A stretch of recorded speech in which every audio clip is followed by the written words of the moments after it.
예, 오늘은 출애굽기 10장을 같이 읽도록 하겠습니다. 이제 출애굽기 10장은 여덟 번째 재앙과 아홉 번째 재앙에 대해서 나오고요.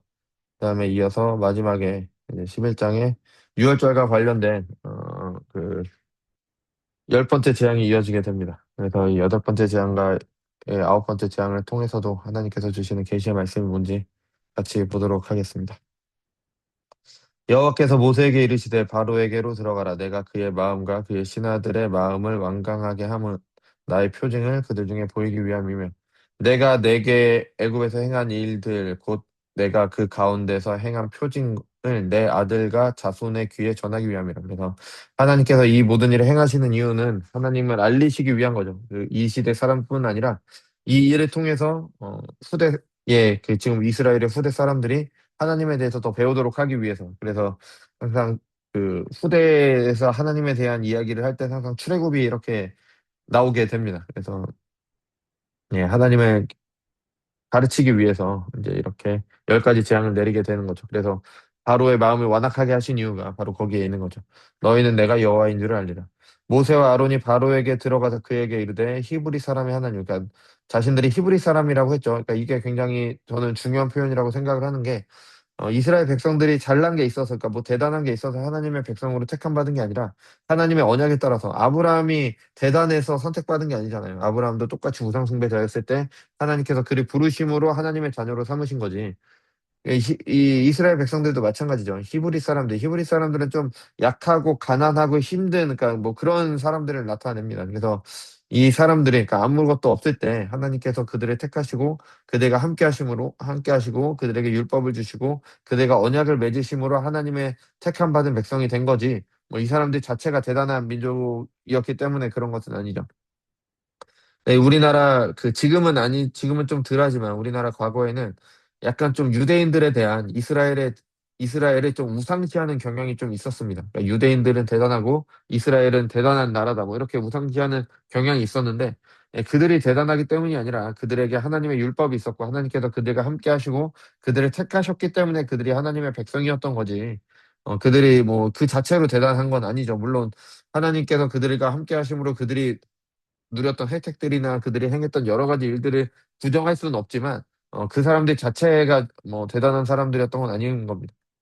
그러니까 하나님이 없이 뭐 유대인을 따라가자, 하나님이 없이 이스라엘을 따라가자, 뭐 이러면 안 되는 거죠.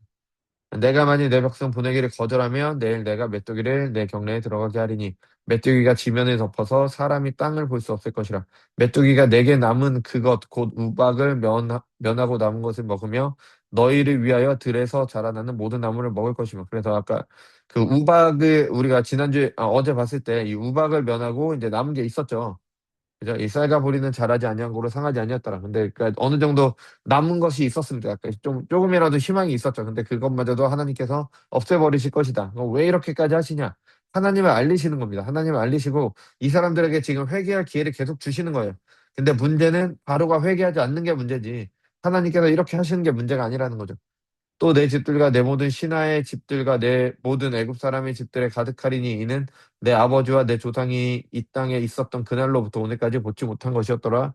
거치리라 하셨다 하고 돌이켜 바로에게서 나오니까 메뚜기 때가 오는데, 메뚜기 때는 원래부터 있었어요. 그래서 메뚜기 때가 좀 많은 농작물에게 피해도 많이 주고 그랬겠죠. 근데 그런 자연 현상과 달리 듣도 보도 못한, 그러니까 과거에 있지도 않았던, 그러니까 전혀 있을 수 없는 그런 메뚜기 때가 올 것이라고 말씀을 하신 겁니다. 그러니까 이거는 자연 현상이 아니라 하나님께서 하신 것임을 분명히 말하고 있는 거죠.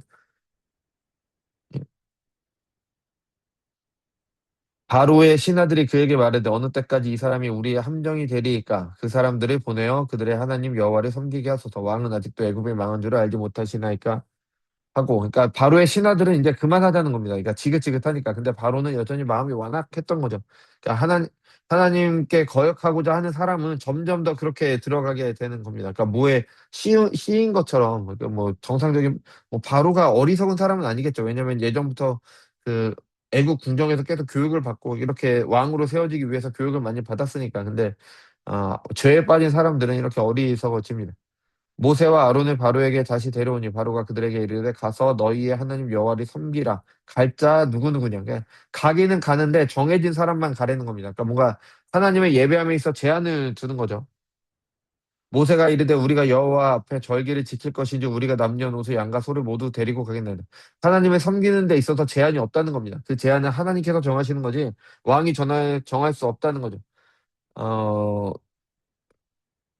이게 바로, 그러니까 요 내용이 바로, 흔히 말하는 정교분리의 원칙이 바로 이겁니다. 그러니까 정치가 교회에 관여해서는 안 된다라는 게 정교분리의 원칙이에요. 그러니까 원래 정교분리의 원칙이 나온 게 바로 그겁니다. 그러니까 나라가, 아니, 정부가 이 교회에 간섭을 하지 못하게 하기 위해서 만든 게 정교분리의 원칙이죠. 그러니까 하나님의 예배는 하나님께서 정하신다라고 그렇게 이야기를 하고 있는 겁니다.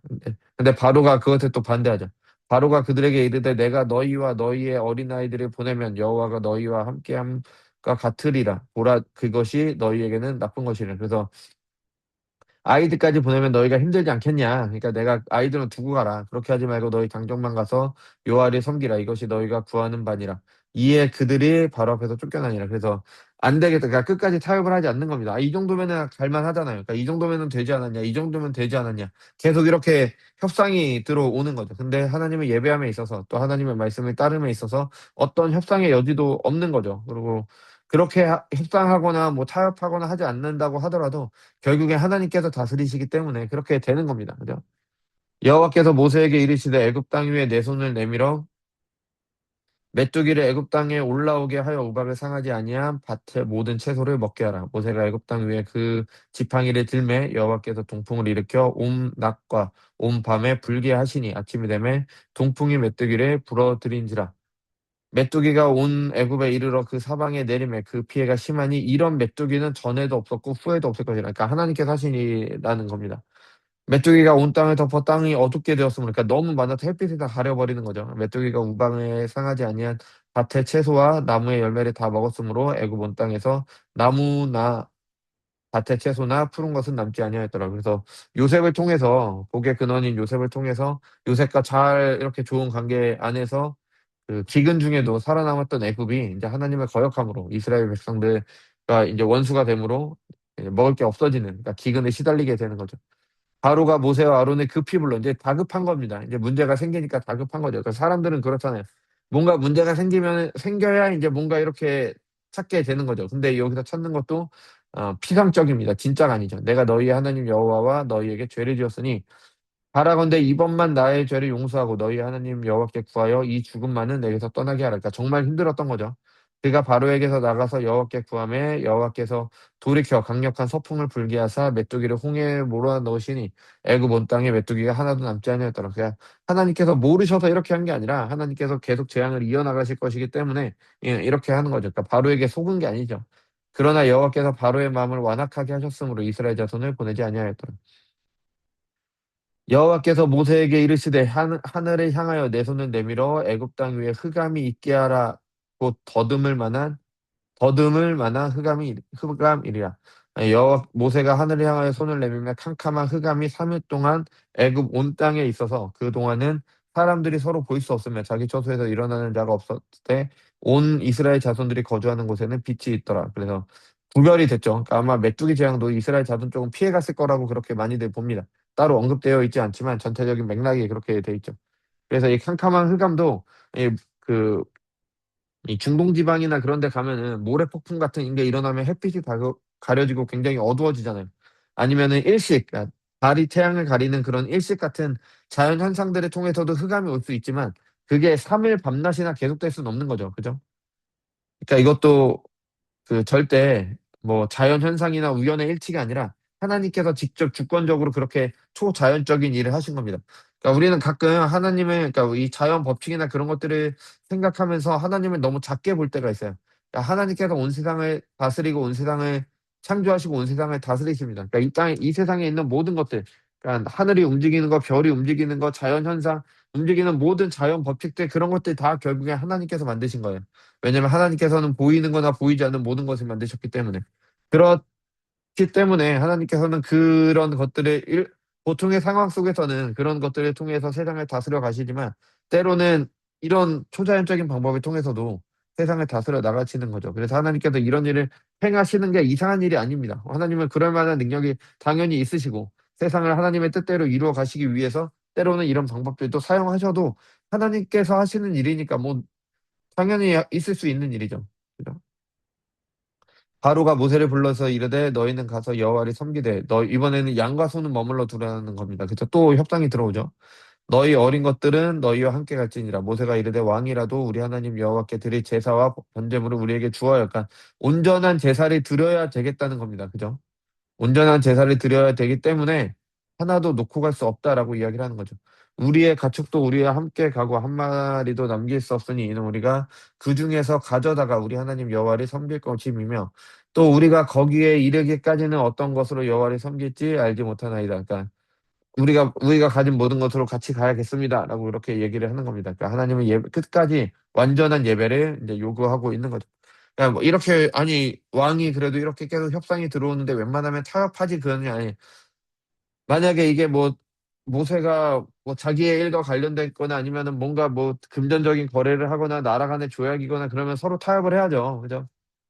서로 타협을 하고 맞춰가고 그래야 되지만 이거는 하나님을 예배함과 관련이 있는 거고 하나님의 약속과 관련이 있는 것이고 하나님의 구속사와 관련이 있는 것이기 때문에 전혀 타협의 여지가 없는 거죠. 그냥 반드시 하는 겁니다. 그죠?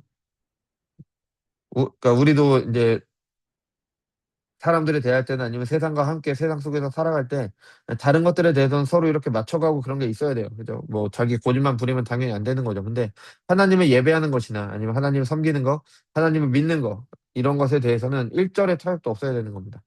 이게 굉장히 어렵죠. 이게 말은 쉬운데 일절의 그러니까 어느 정도 지키는 거는 웬만하면 다 해요. 그러니까 웬만하면 사람의 의지로도 할 수 있습니다. 근데 일절 타협하지 않고 하나님의 뜻대로 하는 거는 정말 하나님의 은혜가 아니면 할 수가 없는 겁니다.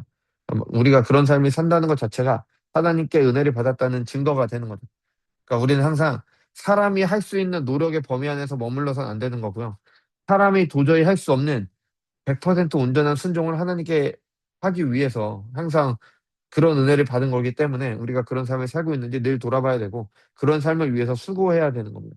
하나님의 영원한 작정과 선택 안에 있지만 그럼에도 불구하고 우리를 통해서 하나님의 뜻을 이루어 가시고 하나님의 작정을 이루어 가시기 때문에 우리는 우리 편에서의 최선을 다해야 되는 거죠.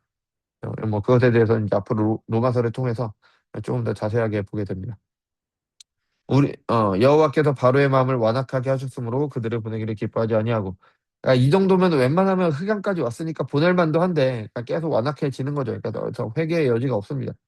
바로가 모세에게 이르되 너는 나를 떠나가고 스스로 삼가 다시 내 얼굴을 보지 말라.